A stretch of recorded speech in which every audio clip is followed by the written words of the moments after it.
আমি যাচ্ছি এখন আমার ভুট্টার জমিতে সেচ দিতে। এটাই হচ্ছে আমার ভুট্টার জমির সেচ।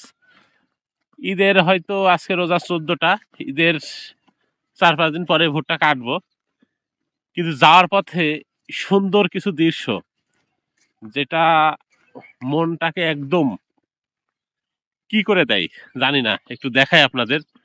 ওই যে দূর আকাশে একদম লাল ডগডগে কুসুম কালারের সূর্য, এই যে দৃশ্যটা মনে হচ্ছে যে কক্সবাজার নাই কুয়াকাটায় আছি। আর আকাশে তো এখন এক চিলতে পরিমাণ মেঘ নেই।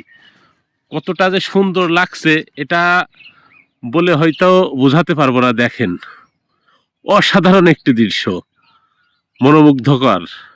এই দৃশ্যগুলো আসলে যারা গ্রামে বসবাস করে তারাই অনুভব করতে পারে, দেখতে পারে স্বচক্ষে। কতটা যে সুন্দর অনুভূতি সেইটা বলে তো বোঝাতেই পারবো না। অসাধারণ একটি দৃশ্য, গ্রামের পরিবেশ ও প্রকৃতি মনে ধরে খুব।